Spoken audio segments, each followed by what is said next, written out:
Good morning student, online classes में आपका स्वागत है। हम बात कर रहे थे ध्वनि साउंड वाले जो अभ्यास, इस चैप्टर के अभ्यास प्रश्नों के बारे में हम चर्चा कर रहे थे। इसमें से हमने लगभग जो 6-7 क्वेश्चन कंप्लीट कर लिए थे। आज हम इसमें जो कंप्लीट करने जा रहे हैं इस चैप्टर के क्वेश्चन, नेक्स्ट क्वेश्चन है हमारा 9 नंबर का क्वेश्चन। वो क्वेश्चन है कि अपने वातावरण में ध्वनि प्रदूषण के स्रोतों की सूची बनाइए। अपने वातावरण में जो जितने ध्वनि प्रदूषण के जो स्रोत हैं उनकी एक सूची बनाकर उसको अनुमान लगाइए कि किस किस जो कौन कौन से स्रोत है जो ध्वनि को प्रदूषित करते हैं, उनकी सूची बनाना है। क्वेश्चन लिखिए पहले, प्रश्न संख्या 9। क्वेश्चन है हमारा कि अपने वातावरण में ध्वनि प्रदूषण के, अपने वातावरण में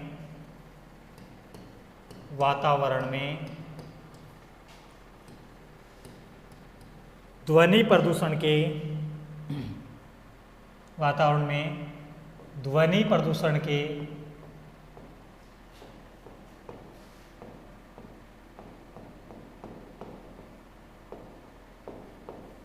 अपने वातावरण में ध्वनि प्रदूषण के स्रोतों की सूची बनाइए। के स्रोतों की सूची बनाइए।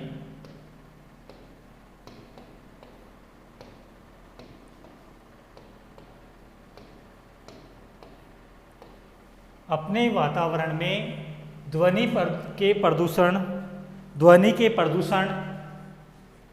के स्रोतों की सूची बनाइए। ध्वनि के वातावरण में ध्वनि प्रदूषण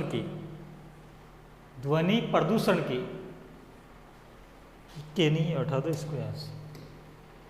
ध्वनि प्रदूषण के स्रोतों की सूची बनाना है। आंसर लिखिए। ध्वनि प्रदूषण के स्रोत की सूची देखिए। ध्वनि प्रदूषण के स्रोत कौन कौन से हैं, यहाँ पे लिखो। ध्वनि प्रदूषण के स्रोत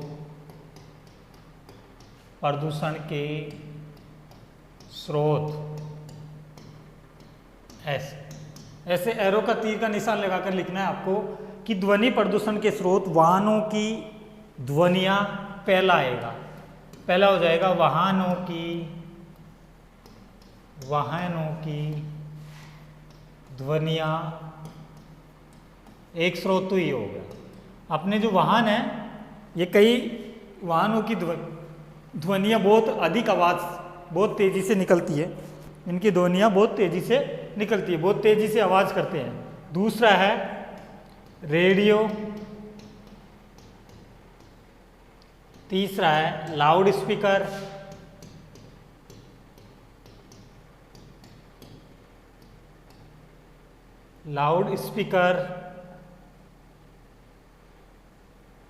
क्या हो गया? Loud speaker, radio, loud speaker. चौथा लिखना है इसमें वाहनों की ध्वनियाँ, लाउड स्पीकर, रेडियो, और एक और है, कौन सा है? विस्फोटक।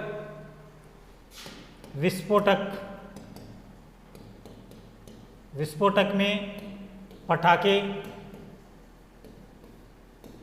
विस्फोटक पदार्थ यानी कि पटाखे, ये हो गया। विस्फोटक में क्या हो गया? विस्फोटक पदार्थ, पटाखे। और मशीनी वातानुकूलन,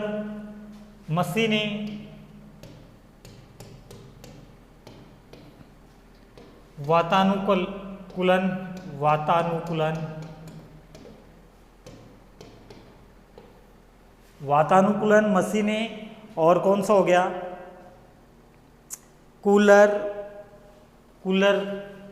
कूलर भी है भाई इसमें, 7 नंबर का लगा दो। कूलर, टेलीविज़न आदि। ये सभी क्या है? ये सभी है ध्वनि प्रदूषण के स्रोत हैं। इन सभी से ध्वनि प्रदूषण होता है। ठीक है? किसके स्रोत है? ध्वनि प्रदूषण के स्रोत है। हमारा जो क्वेश्चन पूछ रहा है, क्वेश्चन क्या कह रहा है? अपने वातावरण में ध्वनि प्रदूषण के स्रोतों की सूची बनाइए। जो अपने वातावरण में ध्वनि को प्रदूषित करने वाले जो स्रोत है उनकी सूची हमने बनाई। उसमें हमने देखा सबसे पहले कि वाहनों की जो ध्वनियाँ हैं आवाज़ है, वो भी एक ध्वनि प्रदूषण का स्रोत है। और भी आगे कई स्रोत है इसमें। और रेडियो, लाउड स्पीकर, देखिए रेडियो, लाउड स्पीकर,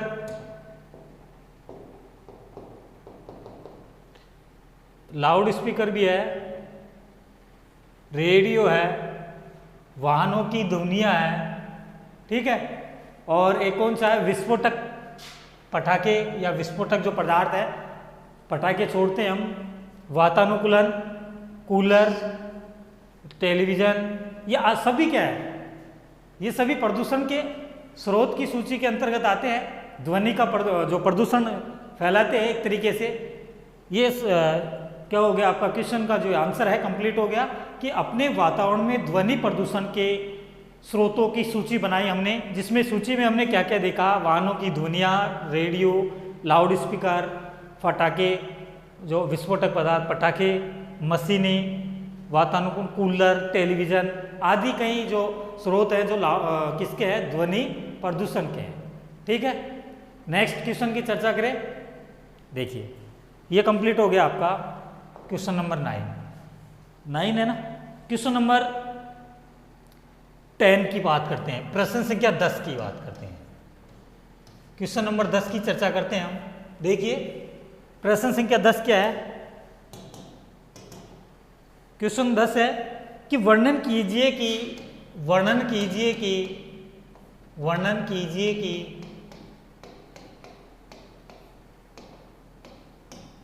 वर्णन करना है ध्वनि प्रदूषण मानव के लिए किस प्रकार हानिकारक होती है। वर्णन कीजिए कि ध्वनि प्रदूषण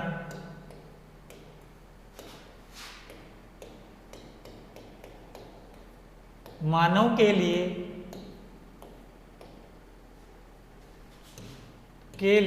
किस प्रकार हानिकारक है।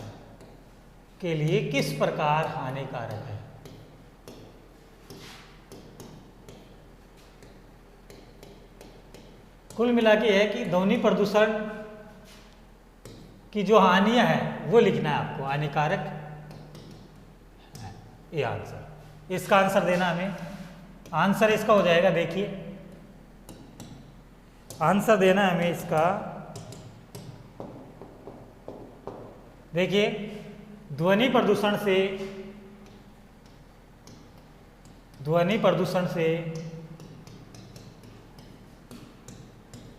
मानव जीवन पर अनेक प्रकार की कष्टदायक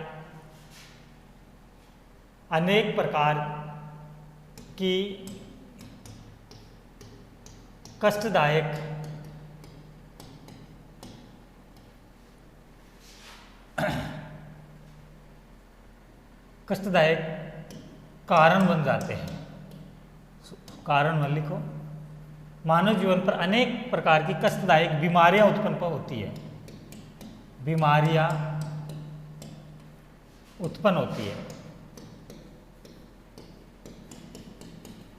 होती है, जिसमें से पागल होना, व्यक्ति का इस प्रदूषण से, कौन सा प्रदूषण है, ध्वनि प्रदूषण है, इस ध्वनि प्रदूषण से पागल होना, चिड़चिड़ापन होना,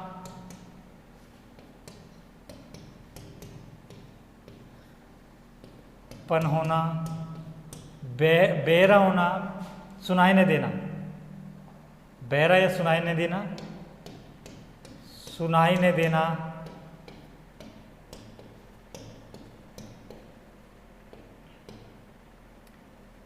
और जो है आदि हानिकारक प्रभाव पड़ते हैं। हानिकारक प्रभाव मानव जीवन पर, हानिकारक प्रभाव मानव जीवन पर पड़ते हैं।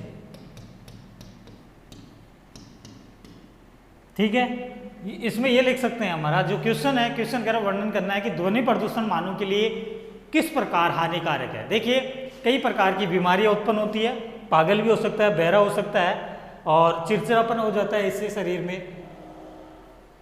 ये हो गया आपका इस क्वेश्चन का आंसर। क्या हो गया कि मानव जीवन के लिए ध्वनि प्रदूषण किस प्रकार हानिकारक होता है। आप सभी को पता है कि ध्वनि प्रदूषण मानव जीवन पर अनेक प्रकार की कष्टदायक बीमारियां उत्पन्न होती है, जिसमें हम व्यक्ति का इस प्रदूषण से पागल होना, चिड़चिड़ापन होना, सुनाई न देना आदि कई हानिकारक जो प्रभाव है, वो इफेक्ट है, वो पड़ते हैं, इससे दिखाई देते हैं। ठीक है, नेक्स्ट की चर्चा करें हम। क्वेश्चन नंबर जो आपका है 11, प्रश्न संख्या 11।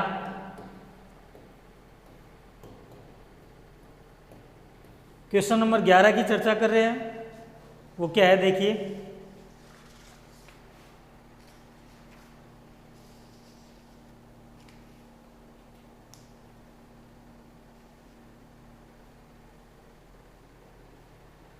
ध्वनि किससे उत्पन्न होती है। ध्वनि किससे उत्पन्न होती है। ध्वनि किससे उत्पन्न होती है, किस वस्तु से या किससे उत्पन्न होती है, या ध्वनि कैसे उत्पन्न होती है, या बोल सकते हैं ध्वनि कैसे किससे उत्पन्न होती है। बात एक ही है। क्वेश्चन आ गया, बिल्कुल इजी क्वेश्चन है कि ध्वनि किससे उत्पन्न होती है। ध्वनि कंपन करती हुई वस्तु द्वारा उत्पन्न होती है, ये लिखना है इसका आंसर। आंसर क्या आ जाएगा, ध्वनि कंपन करती हुई वस्तु द्वारा उत्पन्न होती है। लिख दो, ध्वनि कंपन करती हुई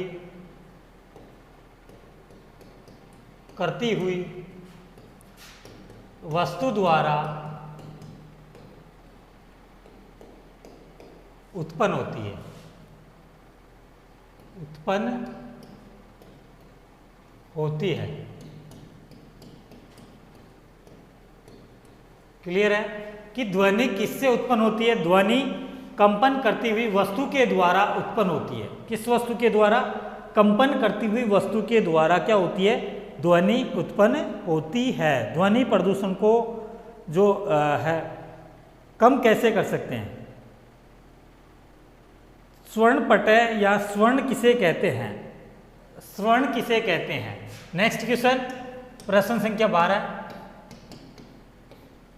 स्वर्ण किसे कहते हैं। किसे कहते हैं, स्वर्ण किसे कहते हैं, इसकी परिभाषा लिखनी है आपको। प्रश्न संख्या 12 की बात कर रहे हैं हम, प्रश्न संख्या 12 की बात कर रहे हैं। स्वर्ण किसे कहते हैं, यह हमारा क्वेश्चन है कि स्वर्ण किसे कहते हैं। इसका आंसर लिखेंगे, स्वर्ण किसे कहते हैं। कर्णपटय ध्वनि के कंपनों को अनुभव करते हैं। देखिए इसमें क्या करते हैं,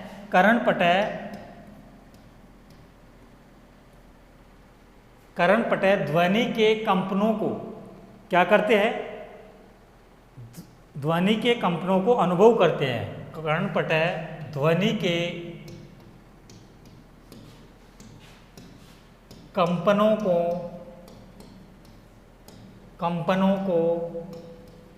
अनुभव करते हैं।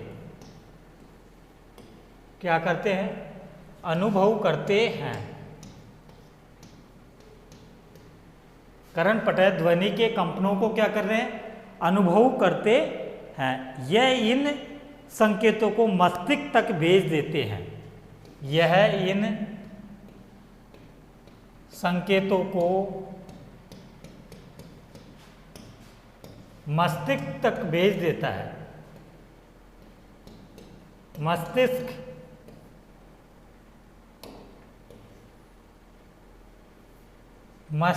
तक भेज देता है। कहाँ तक, मस्तिष्क तक भेज देता है। मस्तिष्क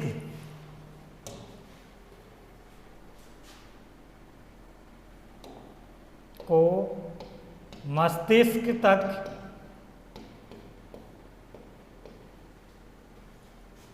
तक भेजते हैं। भेजते, यह इन संकेतों को मस्तिष्क तक भेजता है। कौन भेजता है? जो इस संकेत कर्णपटल ध्वनि के कंपनों को अनुभव करके मस्तिष्क तक भेज देते हैं। इस प्रक्रिया को श्रवण कहते हैं। इस प्रक्रिया को क्या कहते हैं? इस प्रक्रिया को क्या कहते हैं? श्रवण कहते हैं। श्रवण कहते हैं। श्रवण का अर्थ होता है सुनना, कि सुनना क्या है, किसे कहते हैं? कर्णपटल क्या हो गया? आपका कान का जो पर्दा होता है, क्या होता है? देखिए कान का पर्दा कहाँ है होता है?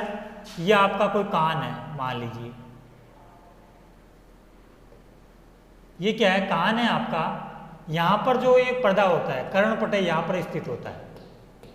कहाँ पर स्थित होता है? ये कीप नुमा आकृति है, नुमा आकृति किसकी? कान की, ठीक है। ये कान का पर्दा, ये नली का है। क्या है? ये नली का है। कान का आवरण बनाया मैंने, ये नली का है। इस में जो ये कर्णपटल है, इस पर्दे के जाकर आवाज़ टकराती है। टकराने के बाद में ये यहाँ तक पहुँचाती है और मस्तिष्क में जाकर एक कमांड यानी कि आदेश देता है कि ये बात कार्य करना है आपको। इस प्रकार की आवाज़ आपको आ रही है कि इसके लिए बाध्य कर रही है, तो ये फिर आपको जो आदेश देता है, ठीक है, ऑर्डर देता है। तो ये आपका क्वेश्चन हो गया। कौन सा? क्वेश्चन नंबर जो है ये 12 हो गया कि श्रवण किसे कहते हैं? श्रवण किसे कहते हैं कि कर्णपटल ध्वनि के क्या कर रहा है? ध्वनि के कंपनों को अनुभव करता है। किसको अनुभव कर रहा है? कर्णपटल ध्वनि के कंपनों को अनुभव करता है, अनुभव करता है। और इन अनुभवों से क्या करता है? ये उन संकेतों को मस्तिष्क तक भेजता है, तो उसे क्या कहते हैं? श्रवण कहते हैं। ठीक है, क्लियर है? नेक्स्ट की चर्चा करें। ध्वनि प्रबल कब होती है?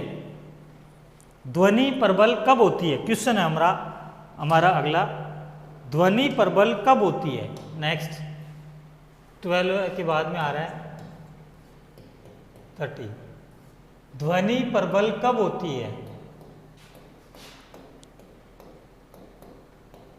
प्रबल कब होती है?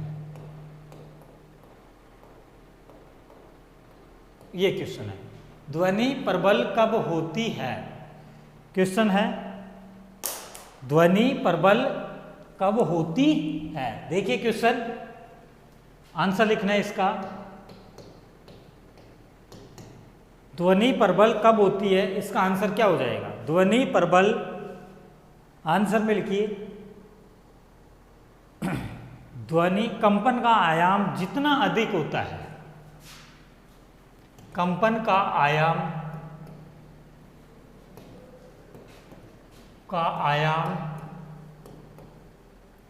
जितना अधिक होता है,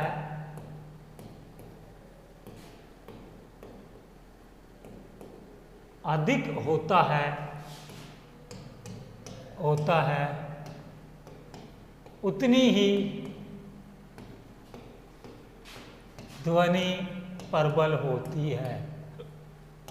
उतनी ही ध्वनि क्या होती है? प्रबल होती है। ध्वनि प्रबल कब होती है, कितनी होती है? जब कंपन का आयाम जितना अधिक होगा उतनी ही ध्वनि क्या होगी? प्रबल होगी। क्या ये किस पे डिपेंड कर रही है? आयाम पर। ठीक है, जितना ध्वनि का आयाम जितना प्रबल होगा उतनी ही क्या होगी? ये अधिक प्रबल होगी। ठीक है, ये आपका क्वेश्चन हो गया 13 नंबर का। अब नेक्स्ट क्वेश्चन की चर्चा करें कि शोर किसे कहते हैं। शोर किसे कहते हैं? प्रश्न संख्या 14। शोर किसे कहते हैं?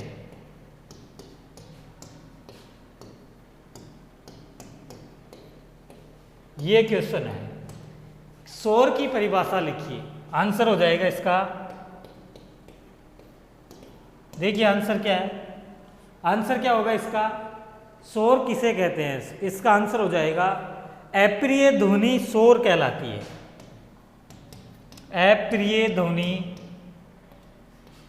ध्वनि क्या कहलाती है? शोर कहलाती है। अप्रिय ध्वनि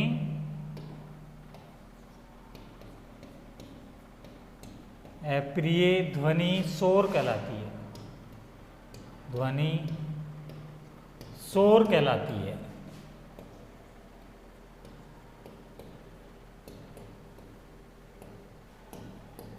ठीक है, अप्रिय ध्वनि क्या कहलाएगी? शोर कहलाती है। तो ये हमारा शोर वाला जो कंप्लीट हो गया। तो इसमें हमने लगभग 14-15 क्वेश्चन किए हैं, 13-14 जो क्वेश्चन किए हैं वो आज आपका ये चैप्टर है ध्वनि वाला, साउंड वाला, वो कंप्लीट हो गया आंसर क्वेश्चन सहित, अभ्यास प्रश्न सहित और आंसर सहित। अब हम नेक्स्ट जो क्लास होगी उसमें एक नए चैप्टर के साथ एक नई शुरुआत करेंगे। आज के लिए इतना काफ़ी दोस्तों। इसको क्वेश्चन जो आपका जो ये चैप्टर ध्वनि वाला है, ये पार्ट वाइज सीरीज वाइज आपको देखना है, तभी समझ में आएगा। बाकी बिल्कुल ईजी है ये चैप्टर। ठीक है, धन्यवाद।